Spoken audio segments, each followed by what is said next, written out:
एक साधारण व्यवसायी परिवार में जन्मे हर्षद मेहता का संघर्षशील कर्मचारी से लेकर शेयर बाजार के दिग्गज तक का सफर किसी असाधारण घटना से कम नहीं है। भारतीय वित्त की सूरत बदलने वाले इस शख्स की कहानी जानिए।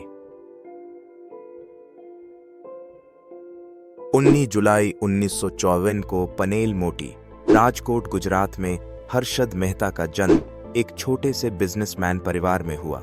हर्षद मेहता का बचपन मुंबई के कांदिवली में गुजरा।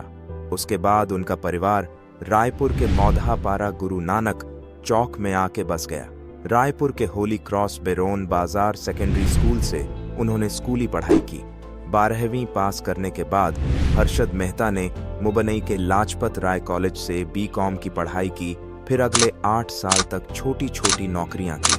बीकॉम पास करने के बाद हर्षद ने पहली नौकरी new India assurance company limited में बतौर सेल्स पर्सन की और उसी वक्त उनका इंटरेस्ट शेयर मार्केट की तरफ जागा और उसने नौकरी छोड़ हरिजीवन दास नेमीदास सिक्योरिटीज नाम की ब्रोकरेज फर्म में बतौर जॉबर नौकरी ज्वाइन कर ली और प्रसन्न परिजीवन दास को अपना गुरु मान लिया। प्रसन्न परिजीवन दास के साथ काम करते हुए हर्षद मेहता ने स्टॉक मार्केट के हर पैंतरे सीखे और 1984 में खुद की grow more research and asset management नाम की कंपनी की शुरुआत की और बॉम्बे स्टॉक एक्सचेंज में बतौर ब्रोकर मेंबरशिप ली। और यहां से शुरू हुआ स्टॉक मार्केट के उस बेताज बादशाह का सफर। 1992 हर्षद मेहता घोटाला। 1990 के दशक में हर्षद मेहता की कंपनी में बड़े निवेशक पैसा लगाने लगे थे, मगर जिस वजह से हर्षद मेहता का नाम स्टॉक मार्केट में छाया वो ACC यानी एसोसिएटेड सीमेंट कंपनी में उनका पैसा लगाना शुरू किया। हर्षद मेहता के ACC के पैसा लगाने के बाद मानो SEC के भाग्य ही बदल गए, क्योंकि ACC का जो शेयर 200 रुपए का था उसकी कीमत कुछ ही समय में 9000 हो गई। 1990 तक आते आते हर्षद मेहता का नाम हर बड़े अखबार मैगजीन के कवर पेज पर आए दिन आने लगा। स्टॉक मार्केट में हर्षद मेहता का नाम बड़े अदब से लिया जाने लगा। हर्षद मेहता के 15,500 स्क्वायर फीट के सी फेसिंग पेंट हाउस से लेकर उनकी महंगी गाड़ियों के शौक तक सबने उन्हें एक सेलिब्रिटी बना दिया था। ऐसा पहली बार हो रहा था कि कोई छोटा सा ब्रोकर लगातार इतना इन्वेस्ट कर रहा है और हर इन्वेस्टमेंट के साथ करोड़ों कमा रहा है। बस इसी सवाल ने हर्षद मेहता के अच्छे दिनों को बुरे दिनों में तब्दील कर दिया। सवाल था कि आखिर हर्षद मेहता इतना पैसा कहां से ला रहा है। 1992 में हर्षद मेहता के इस राज से टाइम्स ऑफ इंडिया की पत्रकार सुचेता दलाल ने इस राज का पर्दाफाश किया। सुचेता दलाल ने बताया कि हर्षद मेहता बैंक से एक 15 दिन का लोन लेता था और उसे स्टॉक मार्केट में लगा देता था। साथ ही 15 दिन के भीतर वो बैंक को मुनाफे के साथ पैसा लौटा देता था। हर्षद मेहता एक बैंक से फेक BR बनवाता, जिसके बाद उसे दूसरे बैंक से भी आराम से पैसा मिल जाता था।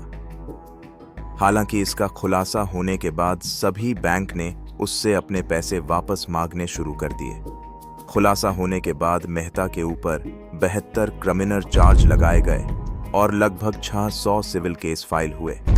इसके अलावा हर्षद मेहता इनसाइडर ट्रेडिंग भी करता था, जैसे किसी कंपनी के छोटे एम्प्लॉय से कंपनी की सीक्रेट जानकारी हासिल कर उस कंपनी के शेयर को ऊपर नीचे ले जाता था। आपको बता दे कि इनसाइड ट्रेडिंग एक अपराध है, फिर भी हर्षद मेहता इस ट्रेडिंग को बड़ी चालाकी से करता था। हालांकि इन सब के बावजूद हर्षद मेहता का मन नहीं माना। वो अखबारों में एडवाइजरी कॉलम्स लिखने लगा कि आप इस कंपनी में इन्वेस्ट करें, आपको फायदा होगा, या इस कंपनी में ना करें, इससे नुकसान होगा। बाद में पता चला कि मेहता सिर्फ उस कंपनी में पैसा लगाने की एडवाइस देता था जिसमें उसका खुद का पैसा लगा हुआ है। हर्षद मेहता ने 1993 में पूर्व प्रधानमंत्री और उस वक्त कांग्रेस के अध्यक्ष PV नरसिम्हा राव पर केस से बचाने के लिए 1 करोड़ घूस लेने का आरोप लगाया था। हालांकि पर्याप्त सबूत न होने के कारण सरकार द्वारा इसे सिरे से खारिज कर दिया गया था। हर्षद मेहता पर कई सारे केस चल रहे थे, मगर उसे मात्र एक केस में दोषी पाया गया था। सुप्रीम कोर्ट ने उसे दोषी पाते हुए 5 साल की सजा और 25,000 रुपए का जुर्माना ठोका था। मेहता थाने जेल में बंद था। 31 दिसंबर 2001 को देर रात उसे छाती में दर्द की शिकायत हुई और इसी दौरान जेलर को कई बार बोलने के बाद उसको हॉस्पिटल के लिए ले जाया गया, लेकिन रास्ते में ही इनकी मृत्यु हो गई। मत कर माया को अहंकार, मत कर काया को अभिमान, काया कार से काछी